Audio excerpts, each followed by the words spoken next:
warahmatullahi wabarakatuh. Waalaikumsalam warahmatullahi wabarakatuh. Bismillahirrahmanirrahim. Alhamdulillahi rabbil alamin. Wassalatu wassalamu ala asyrafil anbiya'i wal mursalin, imamil muttaqin, sayyidil ghurril muhajjalin, wa ala alihi wa sahbihi ajma'in, amma ba'du. Saudara-saudara kaum muslimin rahimakumullah, pada pertemuan terdahulu sudah kita bicarakan tentang memperbaiki akhlak, baik akhlak kepada Allah Subhanahu wa ta'ala, akhlak kepada sesama manusia, maupun akhlak kepada makhluk Allah lainnya di luar manusia. Kemudian secara umum, Al-Imam Al-Ghazali rahimahullah membagi akhlak dalam dua bagian besar. Pertama, apa yang oleh beliau dinamakan al-akhlaqul mahmudah, yaitu akhlak yang terpuji. Seseorang yang kepada Allah ia bertauhid, dalam pergaulannya dengan sesama manusia ia mempunyai sifat-sifat yang terpuji, seperti rendah hati, sabar, jujur, ikhlas, dan lain sebagainya. Kemudian dalam sikapnya kepada makhluk Allah di luar manusia, ia dapat mengembangkan nilai-nilai ihsan sesuai dengan tuntunan imannya. Ini seluruhnya dinamakan al-akhlaqul mahmudah atau akhlak yang terpuji. Kemudian yang kedua oleh beliau dinamakan al-akhlaqul mazmumah, yaitu akhlak yang tercela. Seseorang yang di dalam sikapnya kepada Allah mempunyai sifat-sifat kufur, baik dalam bentuk kemusyrikan, kemunafikan, atau hal-hal yang bisa menyebabkan ia menjadi murtad. Lalu dalam pergaulannya dengan sesama manusia, ia mempunyai sikap yang tidak terpuji, sombong, riya, ujub, dusta, khianat, suka membimbing dan memfitnah, dan lain sebagainya. Sedangkan sikapnya kepada makhluk Allah di luar manusia, ia senantiasa menimbulkan kerusuhan. Itu seluruhnya dinamakan dengan al-akhlaqul mazmumah atau akhlak yang tercela. Untuk memperoleh akhlak yang baik, yang dalam bahasa populer ia dinamakan al-akhlaqul karimah, para ulama sufi memberikan tuntunan. Pertama, melalui jalan yang disebut tahalli. Yang kedua, tahalli, dan hasilnya nanti akan membuahkan tajalli.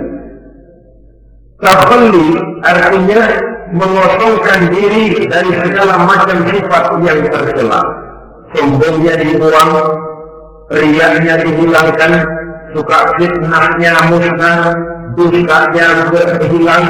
Itu semuanya dinamakan tahalli, mengosongkan diri dari seluruh sifat-sifat yang tercela.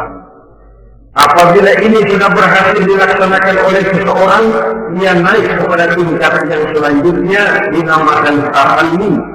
Tahalli artinya menghiasi diri dengan seluruh sifat-sifat yang terpuji. Bila sombongnya hilang, berganti dengan tawadhu. Bila dustanya hilang, berganti dengan jujur. Bila khianatnya hilang, dihiasi hatinya dengan amanah, dan begitu selanjutnya. Hasil daripada tahalli, menghiasi diri dengan segala sifat-sifat yang terpuji, akan mengantarkan orang untuk sampai kepada tajalli, bisa menyaksikan kebesaran Allah Subhanahu wa ta'ala. Maka pada pertemuan kali ini kita akan mulai dengan yang pertama, tahalli, mengosongkan diri dari seluruh sifat-sifat yang tercela, menjauhkan diri dari semua akhlak-akhlak yang tidak baik. Dan pertemuan ini akan kita mulai dengan membicarakan dusta dan akibatnya. Saudara-saudara kaum muslimin rahimakumullah, salah satu nikmat yang diberikan Allah kepada kita makhluk manusia dalam hidup ini adalah kemampuan untuk berkata-kata. kemampuan menyalurkan hasrat hati dan keinginan jiwa melalui ucapan dengan bahasa sebagai alat komunikasi. Sehingga orang lalu berkata bahwa al-insan adalah hayawanun nasiq. Manusia sebenarnya adalah binatang juga, cuma saja manusia binatang yang pandai berbicara. Oleh karenanya ini merupakan satu nikmat yang sangat besar yang perlu kita syukuri. Lidah bisa menempatkan seseorang pada posisi yang tinggi, lidah juga bisa menempatkan orang pada posisi yang paling rendah. Karena lidahnya orang dipuji, karena lidahnya orang dicaci maki dan dicela. Pendeknya seperti kata pepatah, al-lisan saghirul jirmi azimul jurmi. Lidah itu walaupun kecil bentuknya tetapi besar akibatnya. Hampir sebagian besar dari kesulitan-kesulitan yang menimpa manusia pada mulanya disebabkan oleh lidahnya. Sehingga pepatah mengatakan salamatul insan fi hifdzil lisan. Manusia akan selamat apabila dia pandai menjaga lidahnya. Seperti orang kita bilang, lidah tidak bertulang. Artinya bicara kadang-kadang demikian enak, bicara kadang-kadang demikian nikmat, tidak terasa akan membawa akibat yang tidak pernah kita perhitungkan sebelumnya. Oleh karenanya, salah satu yang menyebabkan manusia bisa turun nilai kemanusiaannya apabila dia telah mempergunakan lidahnya untuk sesuatu yang lazimnya kita namakan dusta. Apa sebenarnya dusta itu? Dikatakan al-kadzib huwa adamu mutawaqatil khabar lil waqi'. Dusta ialah tidak adanya persesuaian antara berita dengan kenyataan. Itu yang dinamakan dusta. Berita tidak sesuai dengan kenyataannya. Nah, bentuknya bisa mengada-ada, bisa menambah-nambah, ataupun mengurang-urang. Itu bentuk-bentuk daripada tidak sesuainya berita dengan kenyataan. Mengada-ada, yang tidak ada diada-adakan, itu jelas merupakan dusta. Kemudian menambah-nambah, beritanya sebenarnya cuma 1 meter, tapi disampaikan orang kepada kita 5 meter, yang 4 meter tambahan. Disitulah kemungkinan terjadinya penyusupan-penyusupan berupa dusta adanya. Ataupun mengurang-urang. Beritanya sebenarnya 8 meter, sampai ke kita cuma 2 meter, yang 6 meter, berita itu dikorek. Itu juga adalah bagian tersendiri daripada yang dinamakan dusta. Oleh karenanya kita harus berusaha. Pertama dari sifat mengada-ada. Yang tidak ada, diada-adakan. Itu jelas dusta. Dan ini pekerjaan paling enak memang. Orang seakan-akan terpesona. Orang seakan-akan kagum, padahal kita mengada-ada. Barang yang tidak ada, diada-adakan. Rasul juga pernah, saudara-saudara. Tapi bernada seperti ini, namun jujur. Suatu saat beliau sedang duduk, ada seorang perempuan mengendarai onta, sudah tua sekali ontanya.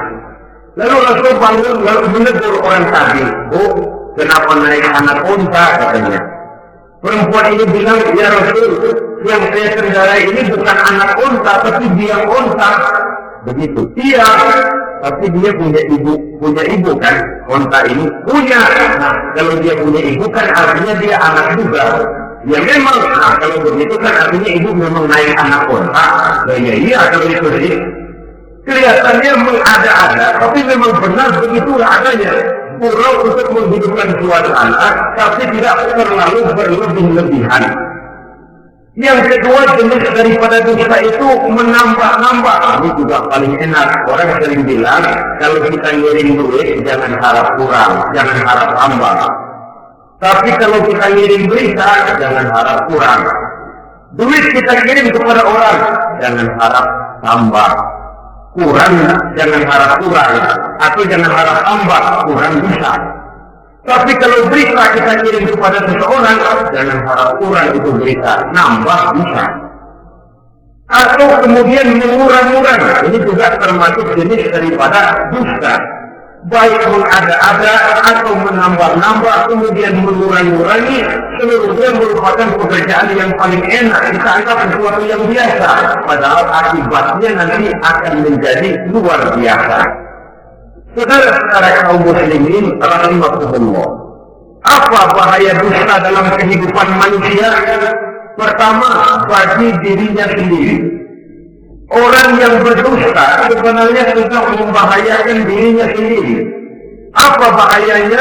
Pertama, ia akan dikucilkan dari pergaulan. Sekali dia berdusta, orang mungkin masih percaya. 2 kali dia berdusta, orang mungkin masih bisa mentolerir. 3 kali dia berdusta, orang nyecap. Ini memang udah wataknya nih. Hobi dah kalau begini. Akhirnya dia dikucilkan dari pergaulan. Lain hari, walaupun dia serius bicara, orang nggak lagi nanggapin sebagaimana yang semestinya, dikucilkan dari pergaulan. Akibat apa? Akibat dari dusta yang dilakukannya. Akan merugikan dirinya sendiri. Ada satu cerita, saudara. Seorang pengembala kambing sedang mengembalakan kambing di tanah lapang. Satu hari iseng dia sendirian. Ini orang kampung pengen tahu dibohongin. Teriak dia, "Oh, ada serigala, ada serigala!" Mendengar teriakan ini karuan, satu kampung orang nyaris keluar semua. Yang bawa pentungan, yang bawa golong, yang bawa pisau. Mana serigalanya, mana? Ini pengembala tadi nyengir. Kagak ada. Mau bohongin lo. Sudah, pulanglah orang kampung ini. Sekali, besoknya begitu lagi. Keluar lagi orang kampung, ternyata juga tidak ada serigala. Pada hari yang ketiga, serigalanya benar-benar datang. Si pengembala tadi pucat, lalu teriak-teriak, "Oh, ada serigala datang." Nah, orang kampung udah nandain. 2 kali kita dibohongin, ini paling dia bohong lagi. Satu pun tidak ada orang kampung yang keluar untuk menolong. Akhirnya kambingnya habis dimakan oleh serigala. Yang rugi dirinya sendiri. 1 kali dia bohong, orang percaya mungkin. 2 kali dia bohong, orang masih tolerir. 3 kali dia bohong, orang nandain. Terkucil dari pergaulan akibat daripada perbuatan dusta. Oleh karenanya, saya yakin tidak seorang pun di antara kita yang suka berteman dengan seorang pendusta. Karena apa? Seorang pendusta tidak akan segan-segan menjual temannya sendiri, mengkambing hitamkan temannya sendiri. Artinya juga merusak pergaulan di dalam kehidupan ini. Penyakit yang bahaya yang kedua bagi diri orang yang berdusta itu sendiri, sifat dusta menyuburkan watak munafik. Nabi bersabda, "Ayatul munafik salatun." Tanda-tanda orang munafik itu ada 3. Tandanya, biasanya kalau tandanya ada, ya munafiknya insya Allah ada. Apa tanda orang munafik itu? Pertama, idza haddatsa kadzdzaba. Apabila berbicara selalu bohong. Belum pernah kalau bicara tidak bohong. Bohong itu sudah jadi lalapnya.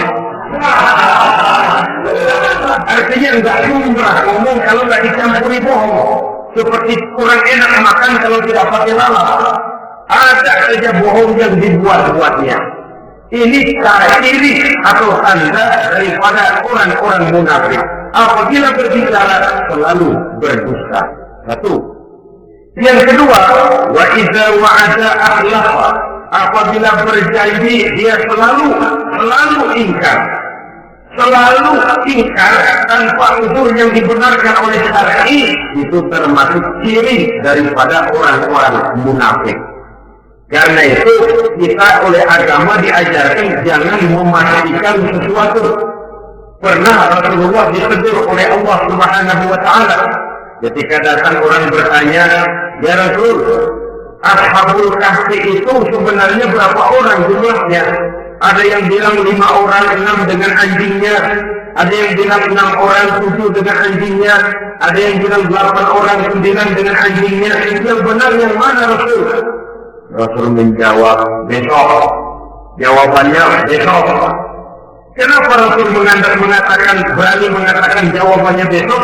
Sebab beliau ngandelin. Biasanya kalau ada pertanyaan dari umat, lalu turun wahyu sebagai jawaban atas pertanyaan tadi. Sudah. Besoknya dari pagi Rasul nunggu wahyu turun. Enggak turun. Besok nunggu lagi. Enggak turun juga. Bingung. Sekali turun malah menegur beliau. ولا تقولن لشيء إني قائل ذلك غدا إلا أن يشاء الله. Kalau belum apa-apa Muhammad jangan berani ngeduluin. Besok semuanya hanya bisa terjadi dengan izin Allah. Illa an yasha Allah. Oleh sebab itu harus diawali dengan insya Allah. Insya Allah besok saya pasti datang. Insya Allah ya karena kita beriman kepada Allah, kepastian di tangan Allah, pastinya karena kita memang berniat benar ingin datang. Kita kadang-kadang insya Allah ini jadi lawak sih. Asal dia bilang insya Allah udah mulai kagak mau deh. Besok ya insya Allah enggak ya. Ini salah satunya kita saudara-saudara. Yang ketiga, ciri daripada orang munafik itu wa idza tumina khana, apabila dipercaya dia selalu berkhianat. Tidak pandai menjaga amanah dalam kehidupan ini. Tidak boleh mendapat itu kepercayaan lalu dikhianatinya kepercayaan itu. Maka jangan lupa bahwa kita diberikan lidah, kita diharuskan memelihara lidah. Dengan apa? Menjaganya daripada sifat-sifat dusta. Apabila berjanji, kita berusaha menepati. Apabila dipercaya, kita berusaha menjaga amanah. Kenapa? Mencari kepercayaan itu sulit, saudara.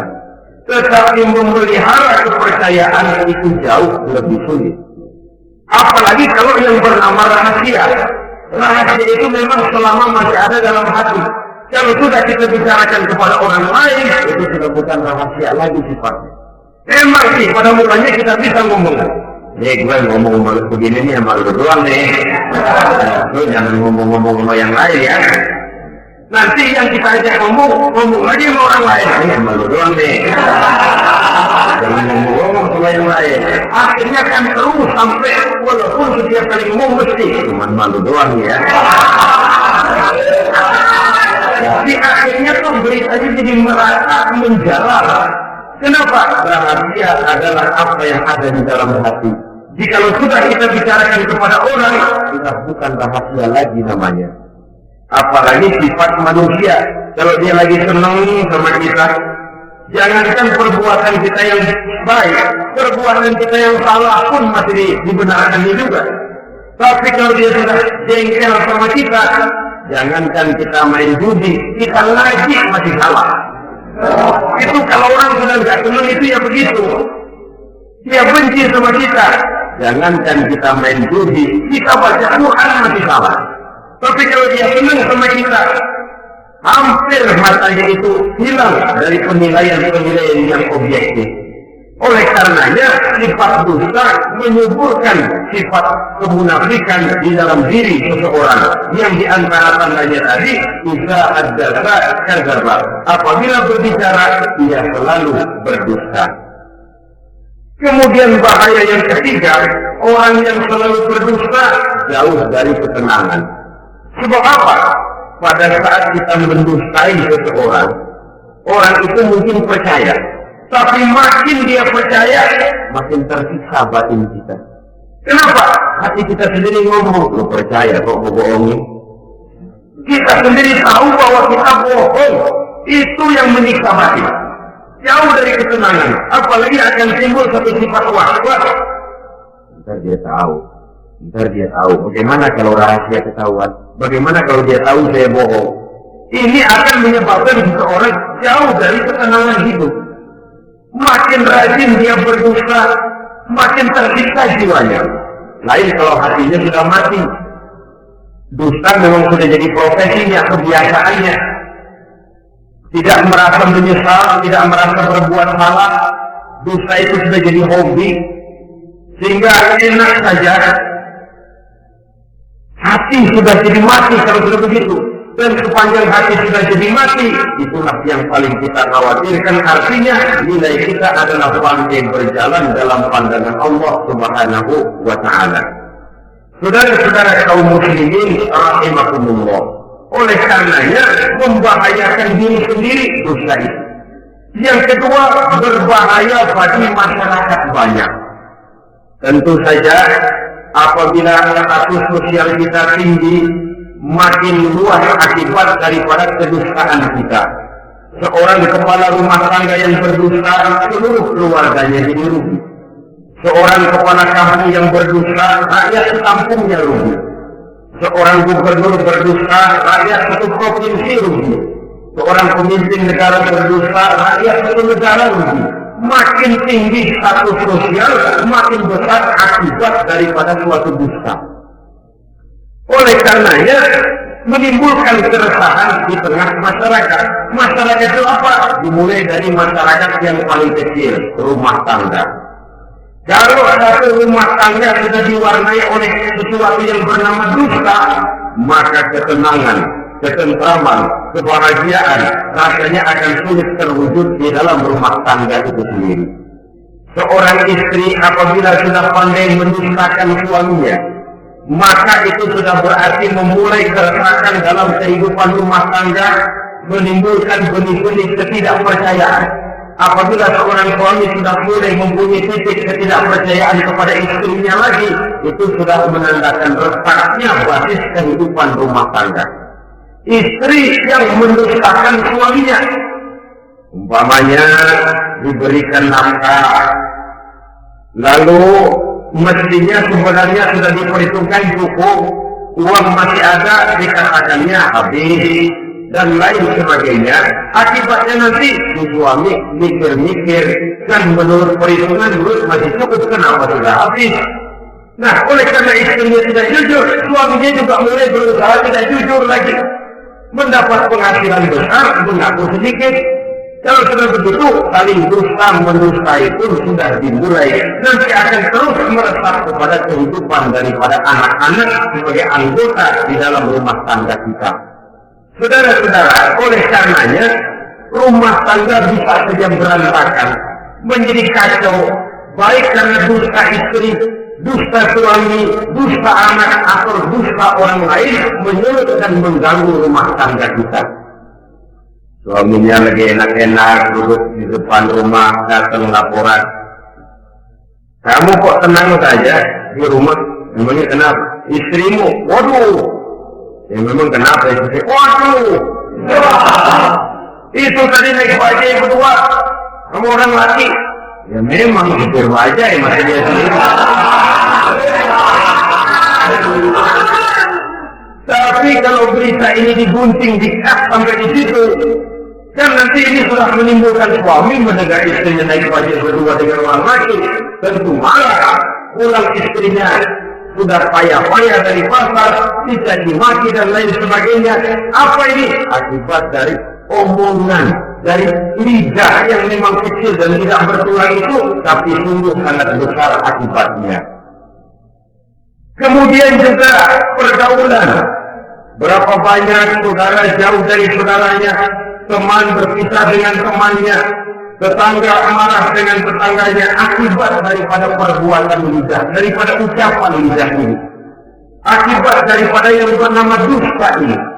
Oleh karenanya, saudara-saudara, dusta pun merusak pergaulan. Kemudian usaha. Satu kali kita berdusta, mungkin usaha mendatangkan untung. 2 kali kita berdusta, masih bisa mendatangkan untung. 3 kali kita berdusta, orang akhirnya akan mengadakan perbandingan. Jadi kadang-kadang dalam usaha, dalam dagang, dusta juga bisa jadi lalat. Orang nawar dagangan kita, berapa harganya bang? 500. 300 dia, tadi ada yang nawar 400 saya nggak jual.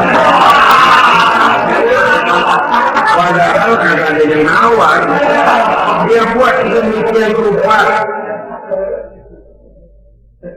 Atau kadang-kadang tidak segan-segan memakai sumpah untuk membela kebohongannya, walaupun sebenarnya bukan sumpah, karena sumpah itu harus dengan lafzul jalalah, wallahi atau billahi atau demi Allah.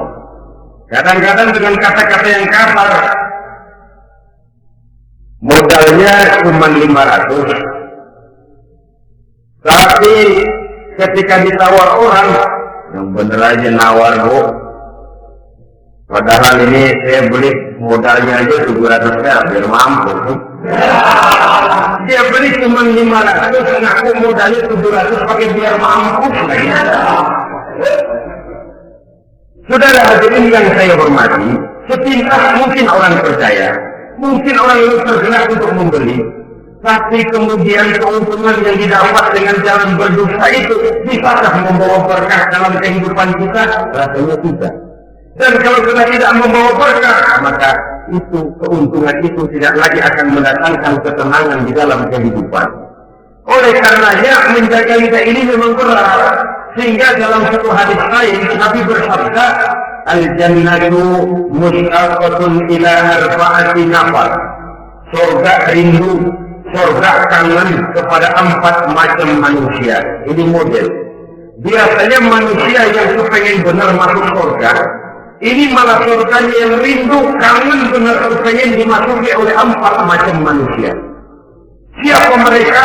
Pertama, taliyil Quran. Orang yang gemar, hobi membaca Al-Quranul Karim. Orang yang gemar membaca Al-Quran dirindukan oleh surga. Apa membaca sekedar membaca? Ya, membaca Quran dan beribadah dari sebab membaca itu mengerti atau tidak mengerti artinya. Tapi jangan lupa, membaca adalah alat agar kita mengerti. Mengerti adalah sarana agar kita bisa mengamalkan dengan baik. Itu maksudnya. Baca Al-Quran agar kamu mengerti isinya. Kalau sudah kamu mengerti isinya, kamu bisa mengamalkannya dengan baik. Jadi sungguh yang dimaksud di sini adalah orang yang gemar membaca Al-Quran, tapi prosesnya setelah membaca, orang mengerti. Kalau orang hanya bisa mengerti kalau dia sudah membaca. Kemudian apabila mengerti, dia terdorong untuk mengamalkan. Taliyil Quran bukan hanya orang yang sekedar gemar membaca Al-Quran, tapi juga yang membawa gaya hidup yang Qurani. Saudara-saudara kaum muslimin rahimakumullah, taliyil Quran, orang yang gemar membaca Al-Quran dirindukan oleh surga. Yang kedua, wa mut'imil ji'an, orang yang memberi makan orang yang kelaparan. Nabi memberikan anjuran sangat, siapa yang ingin dekat dengan aku di hari akhirat nanti, bersahabatlah ia dengan yatim, dengan piatu, dengan janda-janda tua yang miskin, perlu uluran tangan, mereka yang hidup di bawah garis kemiskinan. Bila diberikan kelebihan rezeki oleh Allah, bersahabatlah dengan orang yang tidak mampu. Mut'imil ji'an, orang yang memberi makan orang kelaparan, dilindungi oleh surga. Saudara-saudara kaum muslimin rahimakumullah, demikian besar perhatian Islam terhadap kepekaan sosial, terhadap kesetiakawanan sosial ini, sampai dalam ayat Al-Quran dijelaskan oleh Allah Subhanahu wa Ta'ala, ara'aita allazi yukadzibu bid-din fadzalika allazi yad'u al-yatim wa la yahuddu 'ala ta'amil miskin.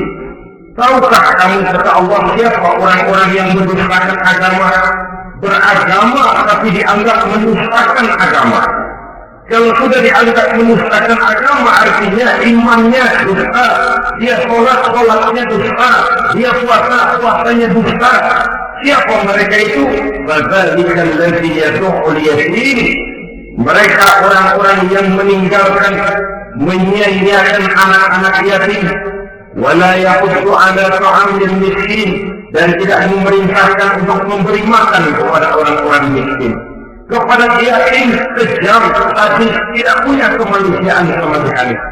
Maka mungkin kita yang rajin sholat, mungkin kita yang sudah 4-5 kali berhaji, bisa saja terhalang masuk surga. Karena di sebelah rumah kita ada anak yatim piatu, merintih kelaparan, menggigil kedinginan. Kita tahu kita mampu dan kita diam saja tidak mau memberikan pertolongan. Itu yang mungkin bisa menghalangi kita untuk sampai ke surga. Oleh karenanya, salah satu jenis manusia yang dirindukan oleh surga, mut'imul ji'an, orang yang memberi makan orang yang kelaparan. Yang ketiga, orang yang dirindukan oleh surga, wasqa'imina fi Ramadan, orang yang melaksanakan ibadah puasa di bulan suci Ramadan. Dan yang keempat, ini yang ada kaitannya dengan masalah kita, wa hafizul lisan. Salah satu manusia yang dirindukan oleh surga ialah orang yang pandai menjaga lidahnya. Artinya dia bisa menempatkan diri kapan waktunya bicara, kapan waktunya diam. Orang bilang memang kalau bicara itu perak, diam itu emas. Maksudnya diam lebih berharga daripada bicara. Tapi orang memang harus pandai menempatkan diri. Artinya tahu kapan waktunya bicara, kapan mestinya diam. Kalau waktu diam dia bicara, namanya dia tidak tahu diri. Kalau harus bicara dia diam, dia namanya juga tidak mau menyampaikan sesuatu yang seharusnya dia sampaikan. Sama saja ada orang bilang sedikit bicara banyak bekerja. Sebenarnya harus seimbang, banyak bicara harus banyak bekerja.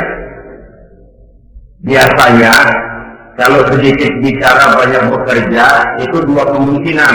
Kalau nggak main catur, maling. Yang namanya maling, bicaranya sedikit. Paling buka jendela, lalu berbisik sama temannya. Udah tidur. Ngomongnya segitu, selebihnya dia kerja terakhir-akhirnya. Sebaliknya, banyak bicara, sedikit kerja, bahkan nggak pernah kerja. Orang gila. Coba dia lihat orang gila, ngomong mulu. Kerjanya nggak ada. Jadi oleh karena itu memang harus seimbang. Sehingga kita harus tahu kapan mesti bicara, kapan mesti diam. Kalau menghadapi kebatilan kita diam, kata Nabi, as-sakitu 'alal batil syaitanun akbar. Orang yang diam menghadapi kebatilan, setan kali. Masya Allah, saudara-saudara. Ada munkar, ada maksiat, ada kebatilan, ada kezaliman. Dia diam tidak mau menyampaikan yang benar, itu setan kali. Sehingga dikatakan qulil haqqa walau kana murran, sampaikan katakan yang benar walaupun pahit. Dan memang menyampaikan kebenaran bukan main pahitnya, bukan main kecilnya, banyak resikonya. Tapi ini sesuatu yang harus kita sampaikan. Sebab kata Nabi tadi, orang yang diam menghadapi satu kebatilan sama saja dengan setan tadi. Orang yang pandai menjaga lidahnya dirindukan oleh surga. Dan ini walaupun kelihatannya pekerjaan ringan, kecil, berat, saudara-saudara. Bahkan diceritakan Nabi Ibrahim itu pernah nangis di hadapan Allah Subhanahu wa Ta'ala. Ketika ditegur ditanya, kenapa kamu menangis Ibrahim? Saya ini seumur hidup pernah 3 kali berdusta, ya Allah. Bagaimana saya tidak bingung mempertanggungjawabkan ini di hadapanmu? Nabi Ibrahim seumur hidup 3 kali bohong, bingung, nangis. Kita sehari 16 kali bohong, nyengir. Nggak ada bingungnya, menghobi. Kalau nggak bohong, puyeng palanya. Tiap hari selalu menjadi sasaran, apalagi bohong ini.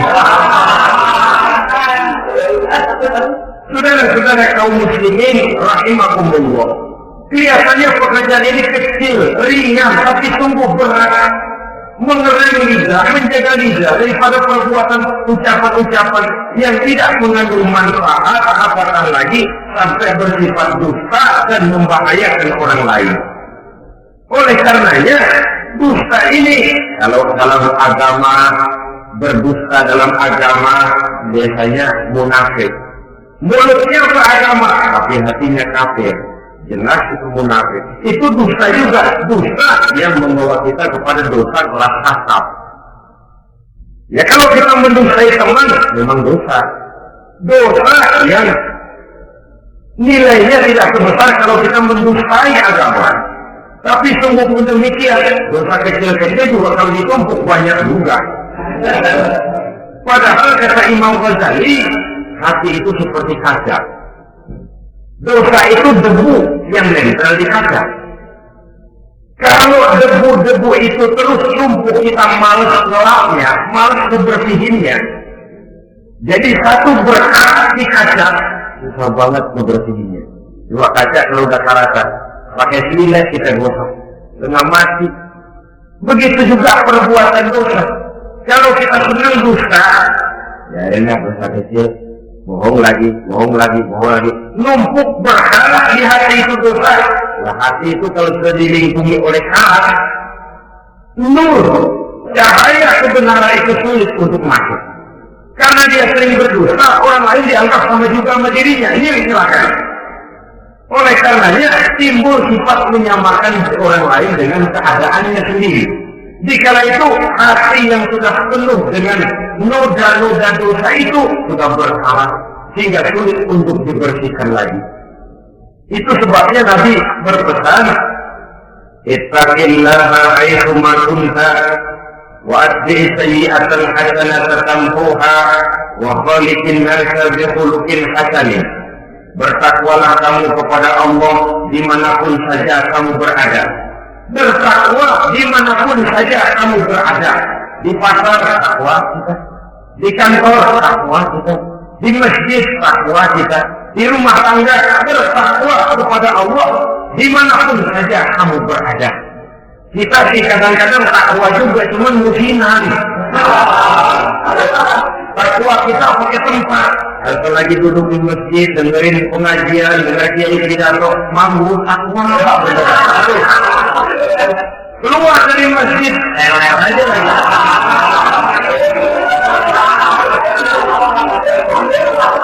Takwa juga kita cuma pakai tempat. Nabi pesan dimanapun kamu berada, ittaqillah haitsu ma kunta. Bertakwalah kepada Allah dimanapun saja kamu berada. Wa atbi' sayyi'atal hasanah tamhuha. Ikuti perbuatan salahmu dengan kebaikan, niscaya kebaikanmu akan menghapus kesalahan yang kamu kerjakan. Kalau sadar kita, ya Allah tadi berdosa, astagfirullah, perbanyak istighfar. Ikuti. Jadi begitu tuh kaca kena debu, lap.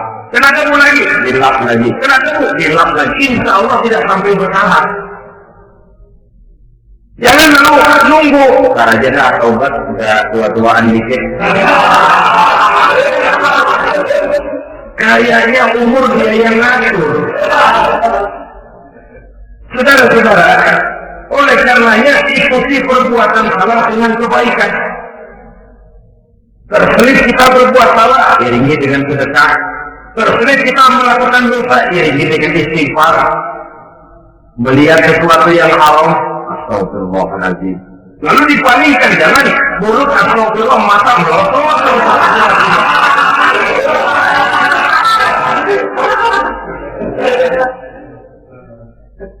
Wakhaliqin nasa bi khuluqin hasanin, dan bergaulah dengan manusia mempergunakan akhlak yang baik. Ini pesan daripada Rasulullah Shallallahu Alaihi Wasallam.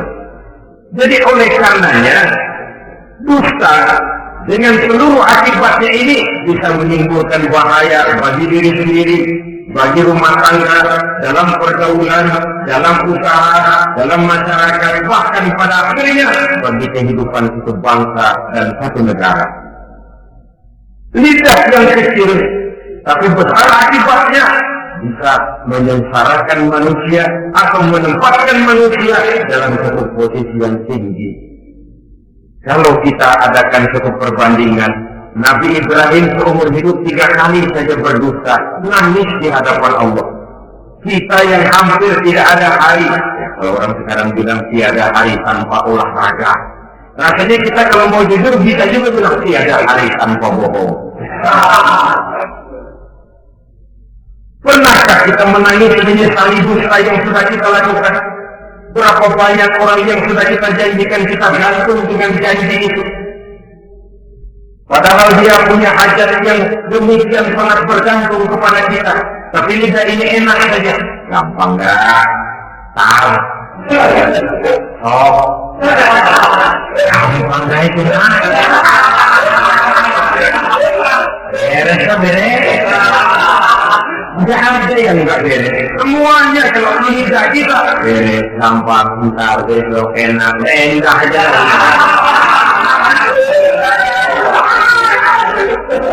Habis orang kita gantung dengan harapan, padahal kita tidak bermaksud memberikan harapan itu. Sementara kita melangkah melenggang dengan senyum, sedang orang lain menggerutu.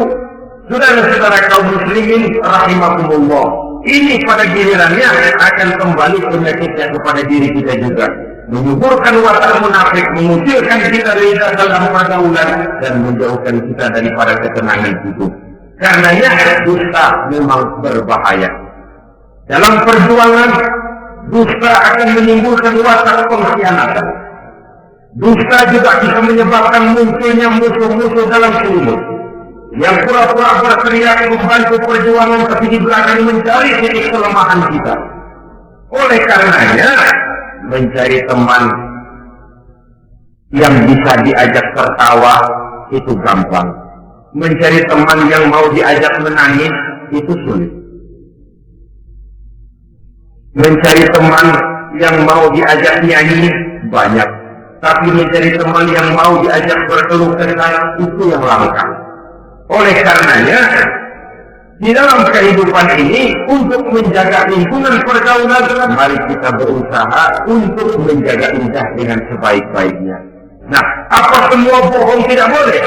Ada bohong yang ditolerir. Di antaranya, kata Nabi, salatul laisa minal kadzdzab.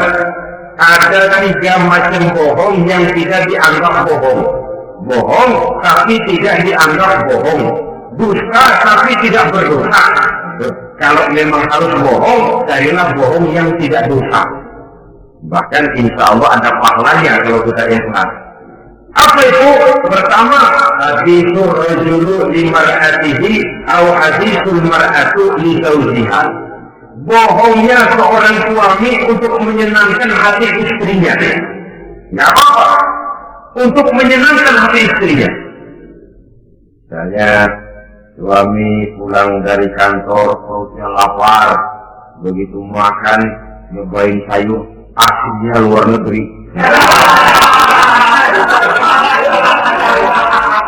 Lalu dicobain sedikit, suaminya bercelam-celam, melotot matanya.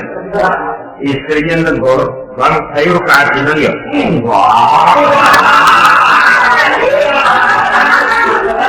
Kalau keasinan bagus. Cuma tadi di kantor saya sudah diajak makan oleh teman, jadi masih kenyang. Simpan saja lah nanti kalau kita baru makan. Kesel, jongkok, tapi karena mau menyenangkan istri.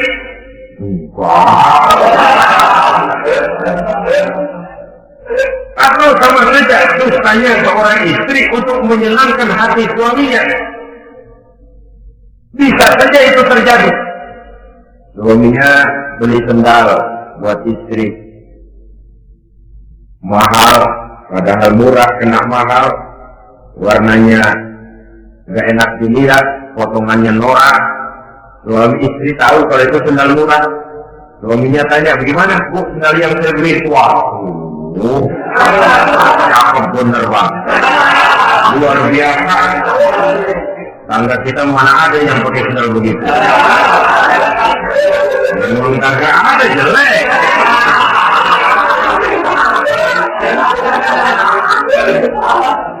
Tapi kalau waktu itu istrinya jujur, malah akan bisa menimbulkan keretakan. Bohong seperti ini termasuk bohong yang bisa ditolerir untuk menyenangkan hati istrinya atau untuk menyenangkan hati suaminya. Tapi lalu jangan dieksploitir. Jangan dieksploitir dalam arti untuk menutupi kedustaan, untuk menutupi perbuatan salahnya lalu berdusta, menutupi perbuatan salahnya, itu yang tidak boleh. Sebab bagaimanapun ditutupi perbuatan salah, toh akhirnya akan naik juga ke permukaan. Yang kedua, al-kadzib li islahi dzatil bain, dusta untuk mendamaikan dua orang yang sedang berselisih, itu boleh. Malah Raja Iblis, kalau ada dua orang yang sedang berselisih, marahan kita jadi tukang surut, tukang lipasin, datang ke sana lipasin, datang kemari lipasin, tidak mendamaikan. A marah sama B, datang kita sama A katanya kamu marahan sama B, ya itu B kurang aja. Enggak begitu, saya kemarin ketemu di B, dia bilang kangen sama sampean, pengen ngobrol sama-sama, padahal saya nggak pernah ngomong apa-apa. Dia bohong, dia olah sedemikian rupa supaya orang yang berselisih jadi damai. Itu bohong yang berpahala malah.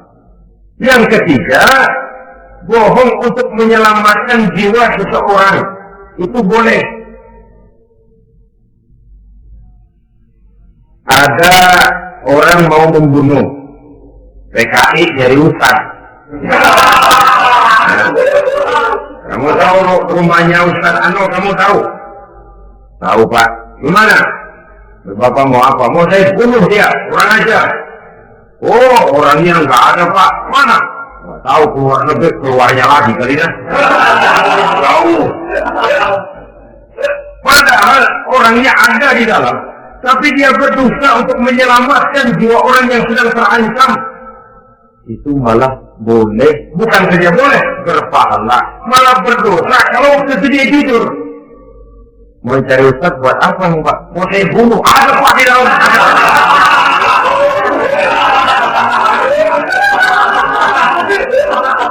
Ini kalau perlu saya bantuin ada.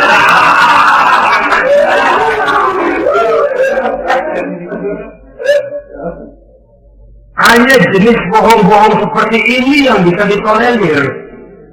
Itu akibat di dunia, saudara.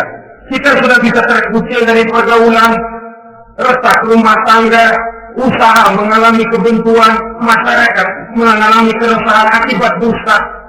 Di akhirat nanti, na'udzubillah, summa na'udzubillah. Kita baca dalam riwayat Mi'raj, Rasul melihat orang yang lidahnya menyengker ke tanah, digunting, putus, bersambung lagi, digunting lagi, putus lagi, bersambung lagi. Kadang dituangi dengan coran api neraka. Na'udzubillah, coran neraka. Kita nginjak buntung aja lompat. Ini mulutnya dituangi dengan coran dari neraka. Inna lillahi wa inna ilaihi raji'un. Ya, tapi kalau dituangi coran begitu dari neraka kan terus mati sekaligus. Ya, kalau terus mati lumayan. Neraka itu kata Quran, ulama nadijat juluduhum badalnahum juludan ghairaha liyazuqul azab. Tiap kali hancur kulitnya, kami buatkan kulit yang baru. Diangkat lagi, hancur lagi, dibuatkan lagi. Untuk apa begitu? Liyazuqul azab, biar dia rasain. Kalau sekali kemplang mati mah enak. Pokoknya diazab di neraka, dibudok, mati, selesai, lumayan. Ini nggak ada matinya. Pengen bangun lagi, kemplang lagi, persis salam cemen.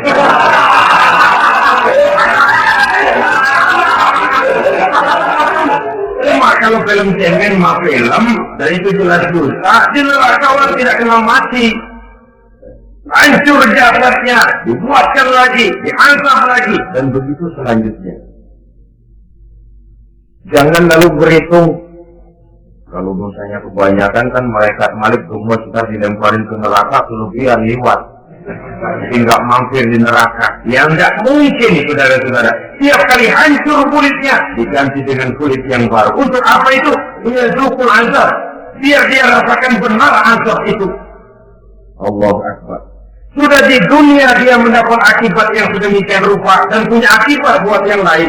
Di akhirat nanti dia akan menanggung azab. Apalagi kalau dustanya sampai membuka aib saudaranya sendiri. dusta untuk menelanjangi orang lain. Logikanya saja, kalau ada teman kita atau aurat kita terbuka, kita harus menutup. Muslim dengan muslim seperti satu badan. Bila yang satu sakit, yang lain ikut merasa sakit. Bila yang satu tercela, yang lain ikut merasa tercela. Setelah itu, kita harus justru menutupi aib orang lain. Malahan Nabi mengatakan, siapa yang menutupi aib saudaranya di dunia ini, saudaranya muslim, Allah akan menutupi aibnya di akhirat nanti. Kita kadang-kadang bukan nutupin sih, malah ngorek-ngorek. Kadang-kadang nggak tahu aja, belah nggak tahu. Ya, gue dengar anak, banyak dia yang ngipasinya. Saudara-saudara kaum muslimin, rahimakumullah. Begitu lidah yang suka berdusta, digunting dari gunting api neraka, terpotong, dibulatkan lagi, terpotong, dibuatkan lagi, tidak henti-hentinya sampai kepada hari akhirat nanti. Karena itu berlindung kita kepada Allah.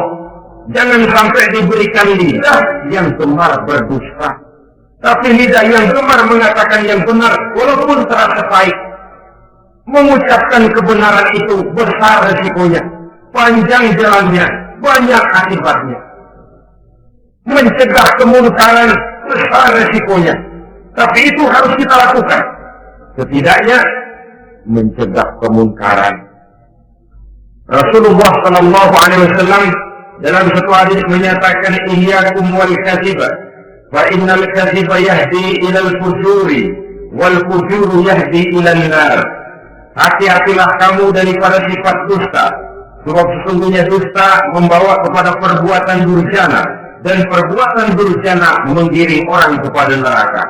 Mula-mula memang ucapan, dari ucapan orang melangkah kepada perbuatan, dan perbuatan itulah yang akan jadi penilaian Allah. Jikalau baik, dia akan menyebabkan kita ke surga. Jikalau tidak baik, perbuatan kita juga lah yang akan menjerumuskan kita ke dalam neraka. Dimulai dari suka berdusta. Akibat lidahnya gemar berdusta, perbuatannya pun merupakan perbuatan dusta. Suka pura-pura, mental munafik. Artinya hilang sifat kejujuran dalam dirinya. Apabila ini sudah melembaga dalam kehidupan seseorang, sulit dia melepaskan diri dari cengkraman dusta itu sendiri. Untuk jangka pendek di dunia ini maupun jangka panjang di akhirat nanti, dusta hanya akan membawa malapetaka bagi diri yang bersangkutan dan juga bagi orang lain. Benar kalau tadi pepatah mengatakan salamatul insan fi hifdzil lisan. Bahkan ada yang bilang kalau lidah lukai hati, kalau pedang lukai tubuh, masih kan ada harapan sembuh. Kalau lidah lukai hati, kemana obat hendak dicari? Kita tampar orang dengan tangan 2-3 hari, 2-3 jam bahkan sudah hilang bekas tamparan itu. Tapi kita tampar orang dengan lidah, dengan ucapan, seumur hidup dia akan tetap ingat. Kita bohongi orang, kapan ketemu dia ingat nih, dia nih yang kerjanya bohongin melulu. Gimana aja ada bohongnya. Kalau sudah dicap sebagai pendusta, kita memang nggak tahu, tapi tiap kita jalan orang iringi perjalanan kita. Pembohong. Saudara, masyarakat ini punya hukum yang tidak tertulis, tapi lebih kuat dan lebih kejam daripada hukum yang tertulis. Sehingga lalu orang mengatakan, sekali arang tercoreng di dahi, seumur hidup orang tak percaya. Ini artinya hukum masyarakat itu lebih kejam daripada hukum yang tertulis. Sekali kita dicap sebagai pendusta, lain kali kita mau benar-benar banget juga. Aku benar-benar banget ini, lupa dah.